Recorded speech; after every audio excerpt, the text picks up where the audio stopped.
Assalamualaikum warahmatullahi wabarakatuh.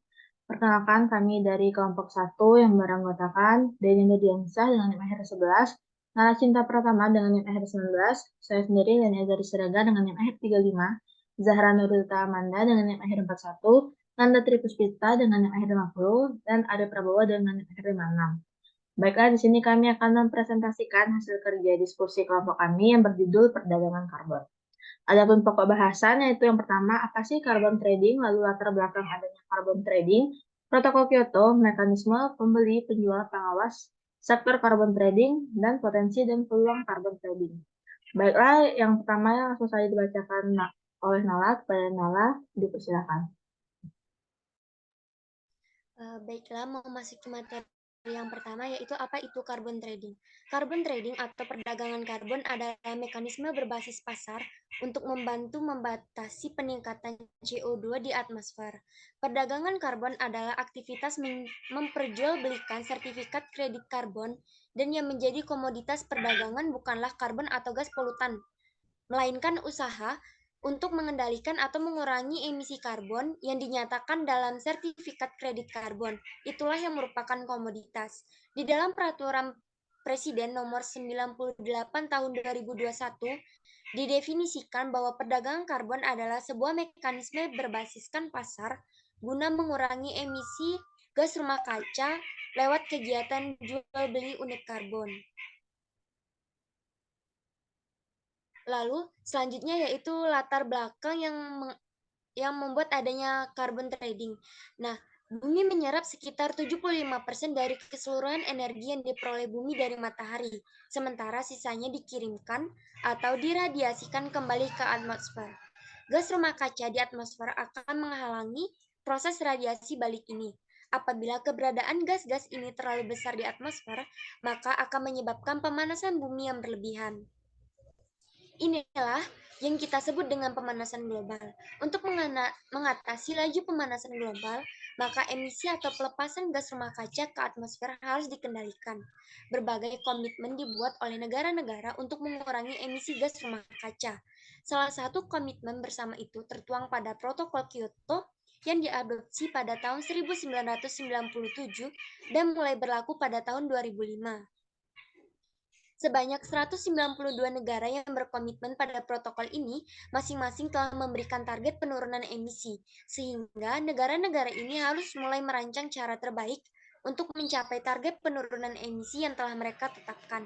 Indonesia sendiri telah berkomitmen untuk menurunkan emisi hingga 41% pada tahun 2030.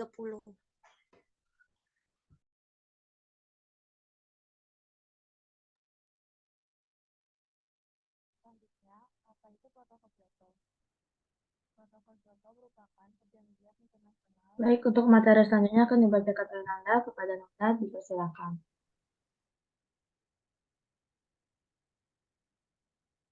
Apa itu Protokol Kyoto?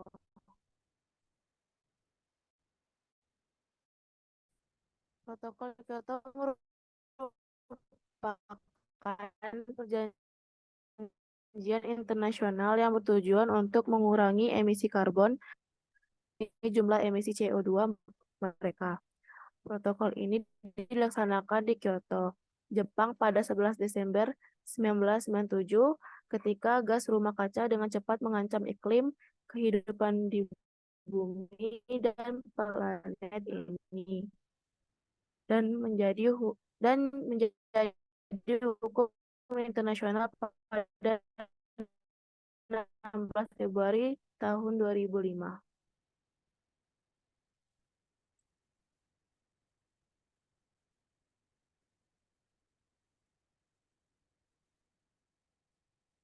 Selanjutnya, pihak-pihak terkait.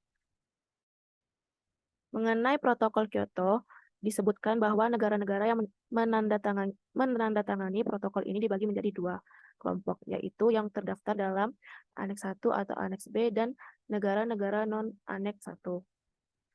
Negara dalam daftar Aneks 1 adalah mereka yang wajib ditunduk pada pembatasan emisi atau biasa disebut CAP. Sementara negara non-Aneks Satu adalah mereka yang tidak diwajibkan untuk memenuhi target pengurangan emisi tertentu oleh UNFCCC, melainkan hanya berkomitmen untuk berkontribusi dalam negara non-aneks 1. Adapun pihak terkait yang terlibat dalam protokol Kyoto ini yaitu Australia, Belarusia, Belgia, Bulgaria, Kanada, Cekoslovakia, Estonia, Finlandia, Prancis, Jerman, Yunani, Hungaria, Islandia, Irlandia, Denmark, dan Italia. Baik, materi selanjutnya akan dibacakan oleh Zahra. Kepada Zahra dipersilakan. Mekanisme dalam penerapan mekanisme pasar karbon dengan penanggulangan perubahan iklim, Protokol Kyoto 1997 adalah tonggak yang penting dalam mencapai tujuannya. Protokol ini memperbolehkan penerapan 3 macam mekanisme fleksibel alias perdagangan karbon sebagai berikut. Pertama, perdagangan emisi, emission trading, di mana sesama negara maju dapat menjual belikan emisi gas rumah kaca. Yang kedua, implementasi bersama, joint implement, di mana beberapa negara maju dapat bersama-sama mengembangkan kegiatan mitigasi perubahan iklim yang berlokasi di negara maju dan hasil penurunan emisinya dibagi sesuai kesepakatan. Yang ketiga, mekanisme pembangunan bersih, clean development mechanism, di mana negara maju dapat menandai atau membeli hasil penurunan emisi gas rumah kaca dari proyek yang berlokasi di negara berkembang. Selanjutnya, pembelian perdagangan karbon tidak jauh berbeda dengan penjualan beli pada umumnya. Pembelian terletak pada komoditas yang diperdagangkan, yaitu emisi karbon. Pembeli emisi karbon biasanya adalah negara maju dan industri besar. Pemilik industri yang menghasilkan CO2 ke atmosfer memiliki ketertarikan atau diwajibkan oleh hukum untuk menyeimbangkan emisi yang mereka keluarkan melalui mekanisme sekutrasi karbon. Baik, untuk materi selanjutnya akan dibacakan oleh Ari Prabowo. Kepada Ari dipersilakan. Terima kasih moderator. Selanjutnya penjual. Apa sih penjual? Penjual adalah penjual sertifikat di negara berkembang yang memiliki hutan besar sebagai penyerap karbon dioksida. Hutan menjadi sasaran utama karena memiliki fungsi menyerap karbon dioksida. Selain itu, hujan juga memiliki fungsi hidrologis hutan dan pengatur iklim mikro.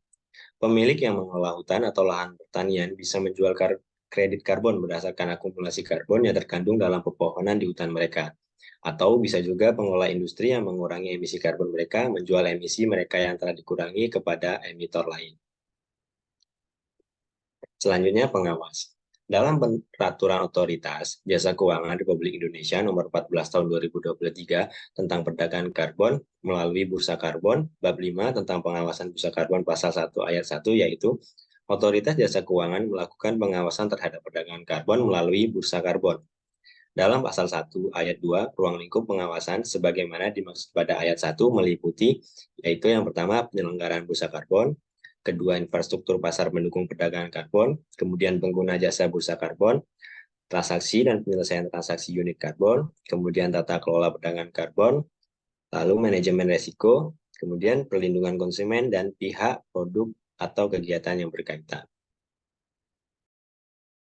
Baik, materi terakhir akan dibacakan oleh Denny. Kepada Denny dipersilakan.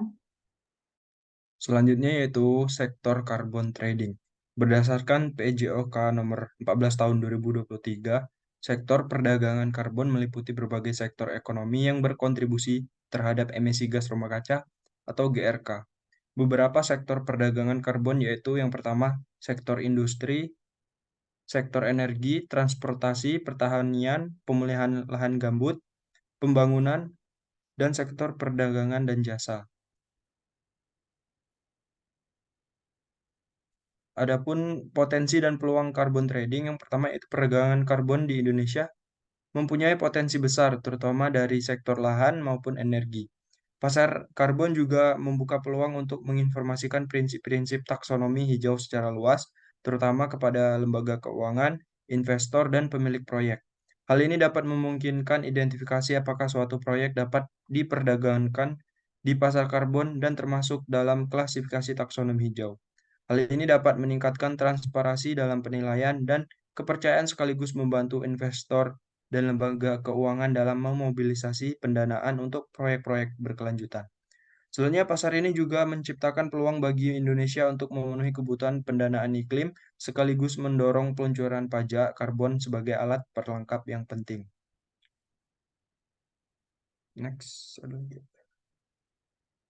Baik, kesimpulannya yaitu carbon trading adalah sistem yang diciptakan untuk mengurangi emisi gas rumah kaca dengan memberikan insentif ekonomi bagi pihak yang berhasil mengurangi emisinya dan memungkinkan perusahaan atau negara untuk membeli izin emisi tambahan jika mereka melebihi kuota emisi.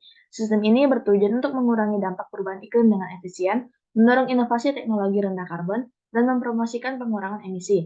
Protokol Kyoto adalah contoh perjanjian internasional yang mempengaruhi perkembangan carbon trading di seluruh dunia. Baiklah, berikut beberapa referensi yang kami gunakan. Dan jika ada pertanyaan, teman-teman mungkin bisa menuliskan pertanyaan di kolom chat atau nanti yang tersedia. Baiklah, terima kasih. Maaf apabila terdapat kekurangan dan kesalahan. Kami akhiri dengan wassalamualaikum warahmatullahi wabarakatuh.